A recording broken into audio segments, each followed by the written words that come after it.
आज यहाँ आए हुए सभी पत्रकार बंधुओं को और जितने दर्शक ये देख रहे हैं उन सबको मेरा नमस्कार, मेरा प्रणाम। आज लखनऊ में मैं उत्तर प्रदेश के सभी मतदाताओं से इंडिया गठबंधन को भारी भरकम वोट देने के लिए, भारी मात्रा में वोट देने के लिए अपील करने के लिए आया हूँ। मैं 4 बातें रखना चाहता हूँ। पहले चारों बिंदु बता देता हूँ, फिर उसको डिटेल में एक्सप्लेन करूँगा। पहला ये कि ये चुनाव भारतीय जनता पार्टी मोदी जी अपने लिए वोट नहीं, अमित शाह जी को प्रधानमंत्री बनाने के लिए वोट मांग रहे हैं। दूसरी बात, योगी आदित्यनाथ जी को अगर ये लोग जीत गए तो योगी आदित्यनाथ जी को 2 से 3 महीने के अंदर उत्तर प्रदेश के सीएम पद से हटा दिया जाएगा। नंबर 3, इन लोगों की पूरी तैयारी है, अगर ये लोग जीत गए तो संविधान को बदल के SC ST और OBC का रिजर्वेशन खत्म कर दिया जाएगा।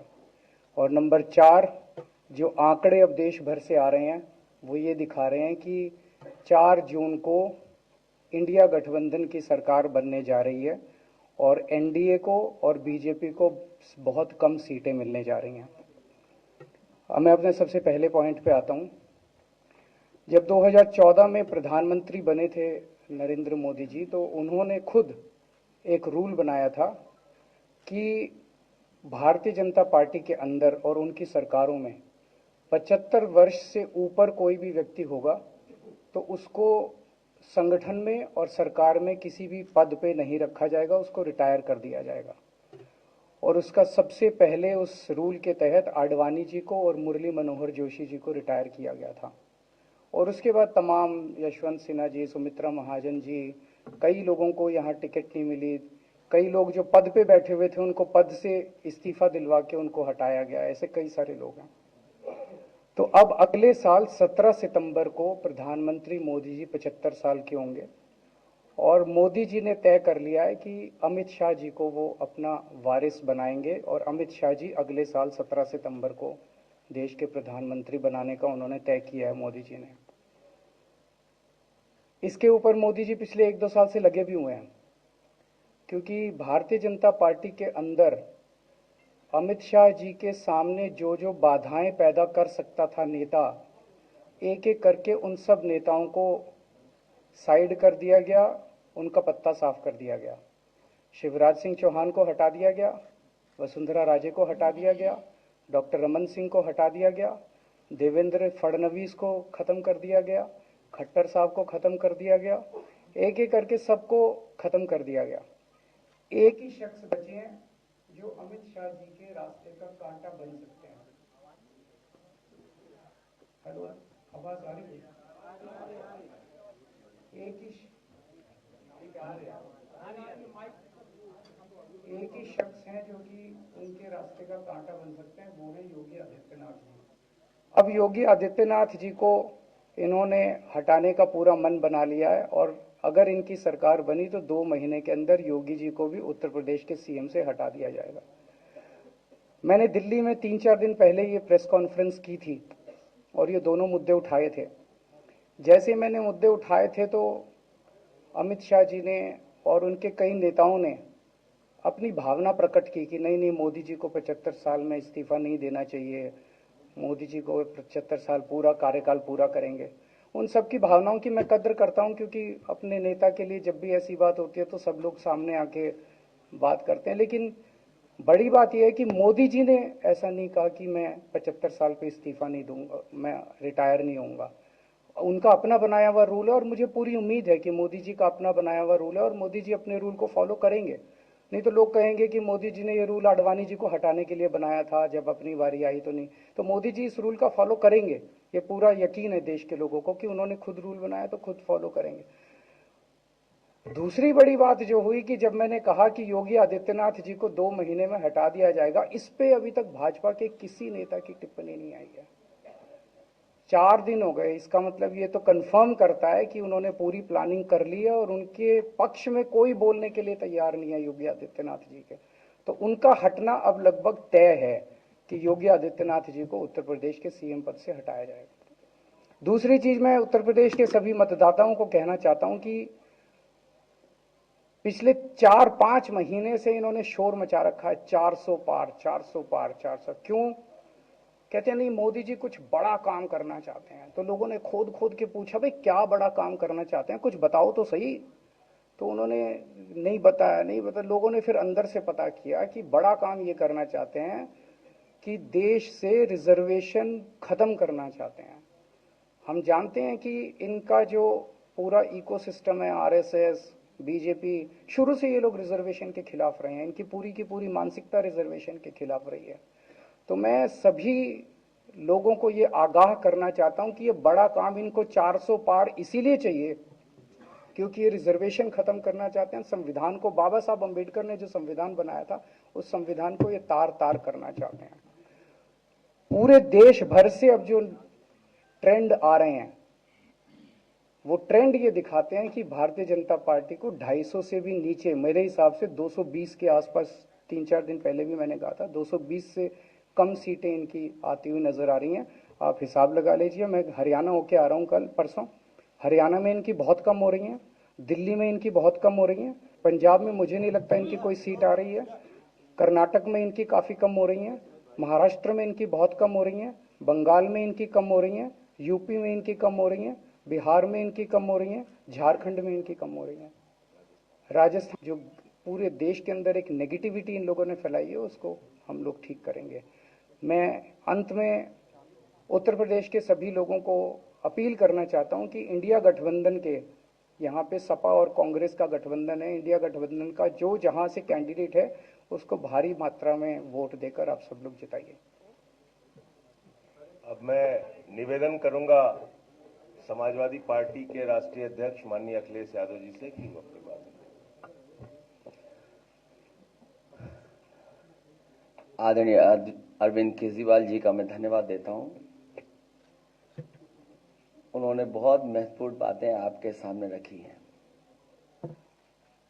जो देश का माहौल है और 4 चरणों में भारतीय जनता पार्टी चारों खाने चित हो चुकी है और उनके आंसुओं की नदी उफान में है। भारतीय जनता पार्टी जो 400 पार का नारा दे रहे थे, अब समझ में आया है 4 चरणों के बाद, वो बात तो ठीक है कि आरक्षण पे सबसे पहले हमला करेंगे, लेकिन 400 पार नारा इसीलिए दे रहे हैं कि 543 में 400 के बाद वो सीटें देख रहे हैं, तो वो केवल 143 बन रही हैं। तो वो स्वयं स्वीकार कर रहे हैं कि 143 से ज्यादा वो सीटें जीतने वाले नहीं हैं, क्योंकि 400 पार सीटें 143 ही बनती हैं और 140 करोड़ की जनता इस बार इन्हें 140 सीटों के लिए भी तरसा देगी। ये यूपी, दिल्ली और पंजाब, ये 99 सीट के खेल में ही उलझ जाएंगे। यहां कुछ इन्हें हासिल होने वाला नहीं है। रोटी कपड़ा और मकान की तो लड़ाई हम लोग लड़ेंगे, लेकिन रोटी कपड़ा और मकान से पहले हमें संविधान बचाना है। संविधान बचेगा तो लोकतंत्र बचेगा और बाबा साहब भीमराव अम्बेडकर जी का दिया हुआ संविधान, ये हमें अधिकार, हमें न्याय दिलाता है। भारतीय जनता पार्टी की इस साजिश को आम लोग समझ गए हैं और इस बार सबसे बड़ी हार भारतीय जनता पार्टी की होने वाली है। अभी तक तो हम ये कहते थे कि ब्रह्मांड का सबसे बड़ा झूठ बोल रही है, अब लग ये रहा है हारने के बाद ये ब्रह्मांड का झूठ का विद्यालय खोलेंगे, यूनिवर्सिटी खोलेंगे और वाइस चांसलर और डीन पहले से ही रिटायर होकर के वहां अपने आप नियुक्त हो जाएंगे। इसलिए देश को बचाने के लिए आदरणीय अरविंद केजरीवाल जी आए हैं, हम लोगों का सहयोग और मदद करने के लिए आए हैं। मैं इनका धन्यवाद देता हूं और आप पार्टी, इंडिया गठबंधन, समाजवादी पार्टी, हम सब मिलकर के भारतीय जनता पार्टी को हटाने जा रहे हैं।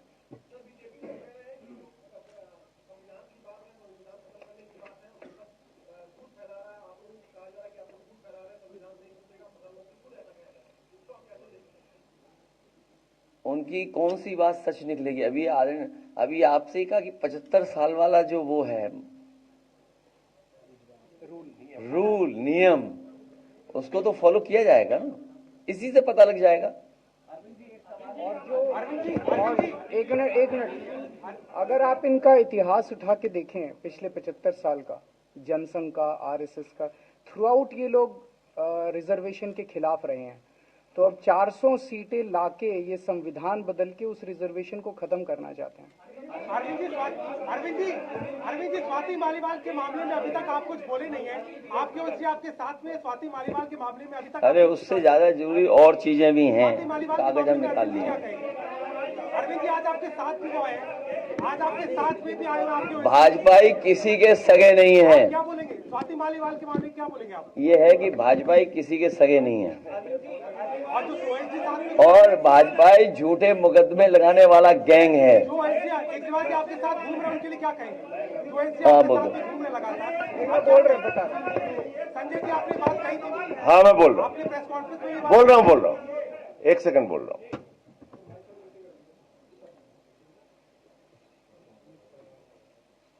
सब लोग, पूरा देश हतप्रभ है, दुखी है, आज तक पीड़ित है। मणिपुर के अंदर एक कारगिल योद्धा की पत्नी को निवस्त करके घुमाया गया, सैकड़ों महिलाओं के साथ दरिंदगी हुई, भारत के प्रधानमंत्री खामोश रहते हैं।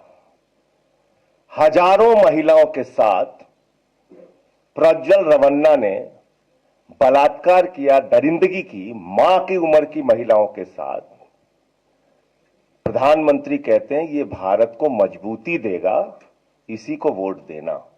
ये भारत का भविष्य है प्रज्वल रवन्ना, उसको भगा दिया जाता है बीजेपी के द्वारा। पहलवान बेटियां जब जंतर मंतर पे लड़ रही थीं न्याय मांगने के लिए, तो यही स्वाति मालीवाल जो महिला आयोग की अध्यक्ष थीं, रात में उनके समर्थन में गई थी, पुलिस के लोगों ने घसीट के मारा था। हमने देखा यहीं उत्तर प्रदेश के अंदर कुलदीप सेंगर के मामले में, हाथरस के मामले में, देश के प्रधानमंत्री खामोश रहते हैं, एक शब्द नहीं बोलते। आम आदमी पार्टी हमारा परिवार है, पार्टी ने अपना रुख साफ कर दिया है, और मैं चाहता हूं जितने विषय मैंने आपके सामने रखे हैं, देश के प्रधानमंत्री और भारतीय जनता पार्टी को जवाब देना चाहिए। स्वाति मालीवाल के मामले में जवाब देना, जब वो पहलवान बेटियों के लिए जंतर मंतर पे न्याय मांगने गई थी स्वाति मालीवाल जी, उस समय घसीट के मरवाया पुलिस वालों से। तो इसलिए इस पे राजनीतिक खेल ना खेलें, मैं सिर्फ इतना कहना चाहता हूं। धन्यवाद।